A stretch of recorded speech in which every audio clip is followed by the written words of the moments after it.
being less than you can be, doing less than you could do, trying less than you could try, doing it with less enthusiasm than you could. I think it somehow damages the mind. It damages our self-image. Because here's what I've discovered happens.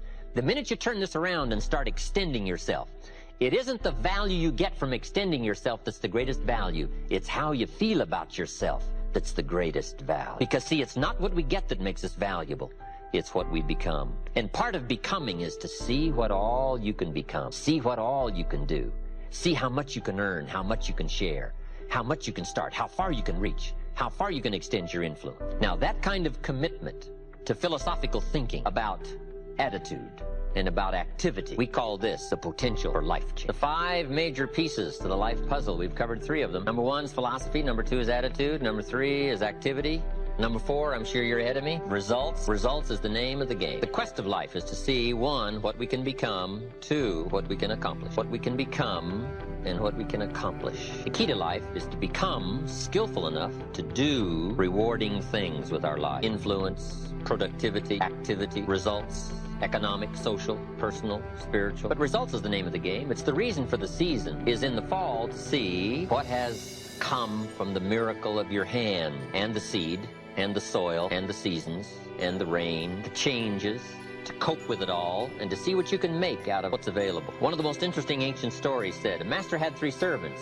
and he gave them talents. Talents is simply value. Philosophy is to determine value. And once you understand that you have value, the key is to see what you can do with it. And here was the commission that the master gave his 3 servants. He gave one 5 talents, the other one 2, and the third one 1 talent. And his commission was, see what you can do with these values. And that's what life is all about. See what you can do with your mind. See what you can do with your skills. See what you can do with your hands. See what you can do with your thinking, your possibilities, your capabilities. The key is to see what you can do with it all. Because results is the name of the game. And he said, I'll be gone for a while, and when I return, we'll go over the results. Here's all life expects us to do. Make measurable progress in reasonable time. Now, according to the story, the master evidently was gone reasonable time. We can't ask every 5 minutes, how are you doing now? But that's unreasonable. And we can't wait 5 years. That'd be too late. So that's what we call reasonable time to ask, how are you doing now? What progress have you made now in this long list of human values and experience? So the master, having been gone, evidently reasonable time, came back, got the 3 servants together and asked one of life's most important questions. How did you do? In the time that was gone, what progress did you make? What results did you show? He asked this servant who had 5 talents what happened, and that servant said, I turned 5 into 10. Those numbers, I think, are very important, 5 and 10. Do you think they have any significance? I think in higher learning, they have very much significance. Now, in average learning, it probably doesn't matter. But in higher learning, we say it's very important to understand the numbers. Key life question, should we be expected to double our values in reasonable time? Answer, of course. Shouldn't we be expected to make progress? How many years do you want your child to spend in 4th grade? About 1. You say, well, if they're nice kids, would you give them 3 or 4 years? You say, no. You can't give your child 4 years to get through 4th grade. That's too much time to make such small progress. Now, wouldn't it be important to ask those same questions all of our life? See, we build those 1st grade desks so small so they won't fit at age 21. And shouldn't it be a reasonable question, what are you doing here? All this time has passed. So I think it's very important, according to the story, to go from 5 to 10 in reasonable time. Now, the master said in response to these numbers, good job, well done. And to this servant, he said, what happened? That servant said, I turned 2 into 4. Now, would you find that significant? Turning 2 into 4? I think it is. Key phrase, life is a numbers game. Part of life is a numbers game. How many books should you read to be adequately prepared to debate the major life issues in the next 10 years? Do you think it's important to come up with a pretty good reasonable number of books in a wide variety of subjects to be adequately prepared to debate the major life issues in the next 10 years? The answer is of course. Now, wouldn't it be important to know about what the number of those books are and what the wide range of major life topics are? This is very important stuff. This is not get-by stuff now. Or you can get a crust of bread and a pair of shoes and stay out of the rain and do okay, but this is called higher learning for success and leadership and influence, skills that serve well for the future. So it's very important number. How many pounds overweight should you be at age 50? Approximately. About none. Well, we may let you borrow 1 or 2, but 5 and we say, hey, 10 and we say, hey, hey. 15 and we say, hold it. 20 and we turn on the red lights and the sirens. You can't go beyond 20 with any reasonable amount of safety for your health and your future. So numbers are very important. When a reasonable time has passed to say, let's go over the numbers one more time to make sure we're not off track. Everything by longevity tends to drift off track. So we have to keep coming back, what we call mid-course correction. If you're headed for the moon, the early guidance system when you first blast off doesn't serve for the whole trip. You got mid-course correction. And they're very important when you're headed for the moon. Because you can miss Kansas City and hit St. Louis and you're all right, but you can't miss the moon, right? So, results being the name of the game, when reasonable time has passed, we have got to, among reason-thinking people, to check out your numbers.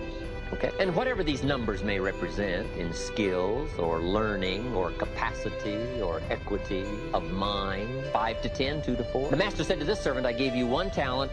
What happened? That servant said, I've still got the same talent. And the story said, the master lost his cool. Or something like. We call that proper response to lack of result. We must show that the insidious is insidious. We must show how empty life can be without measurable progress. We must get right on the problems and the challenges, lest we yield too easy to the things that can leave our lives empty instead of full and leave us with pennies instead of fortune. We must have a proper response to lack of results. Jesus said to his disciples one day, does that fig tree have any figs? Is that an important life question? Does the fig tree have any figs? That's such an important life question. If it's a fig tree, his disciples said, no, sir, that tree doesn't have any figs. The story said Jesus lost his cool. One of the few times he lost his cool. We call that proper response to lack of results. Shouldn't we pour it on? Lack of results? Shouldn't we make it clear? Shouldn't we become emotional? Shouldn't we become philosophically strong and find and select powerful words that will illustrate the point? Lack of results, right? So, I guess the moral to the story is fig trees better have figs, especially when the maker of the fig tree comes by. Results is the name of the game. I'm teaching kids now how to be rich by age 40. If you live in America with banks and capital and money and churches and sermons and libraries and books and teaching and training and classes and rallies and inspiration, shouldn't you be rich by age 40? If you're not, isn't something wrong? The word isn't right, the word's wrong. Something's wrong. Now, there's nothing wrong with the country, and there's nothing wrong with the community, and there's nothing wrong with the library and the books, and there's nothing wrong with the churches and the sermons, and there's nothing wrong with the school and the teachers, and there's nothing wrong with what's happening, and there's nothing wrong with you, but there's something wrong with your philosophy. Somebody sold you the wrong plan. Wow, it's easy to buy the wrong plan, buy the wrong philosophy, and make errors in judgment that compound into penny instead of treasure. So, one of the major reasons for looking at results is to see what might be wrong with activity. Maybe it's activity that's producing poor results. Now, a lot of people are working hard, but they're not making much progress. Here's what we teach in leadership skills. Don't mistake movement for achievement. Boy, it's easy to get faked out by being busy. The key is not just being busy. The key is doing what? It's easy to be busy and be making figure eights instead of much progress. So, we look at results to see if there may be some difficulty with activity. Here's where we may need to go to work. Activity. Because it takes activity to bring enterprise into being. There's a whole study here on activity. Activity is like birth pain. Disciplined activities like birth pains. Now, I'm short on experience here, but I'm sure the mothers in the room would tell us, it ain't easy. But see, it wasn't meant to be easy. Values were meant to be costly. The only way we can appreciate a value is by its cost. If it doesn't cost much, we probably wouldn't call it valuable. True winning is a great word, but the price is to play with all your heart and mind, and perhaps do some losing sometimes so that when you do win, boy, the worth and the value of the winning now becomes a high appreciation, simply because now we understand both sides of this equation, price and promise. So we take a look at activity, and as we look at results, maybe something's wrong with attitude. Maybe it's how we feel. Maybe we've been nudged off course by eating, simply by making some corrections in philosophy.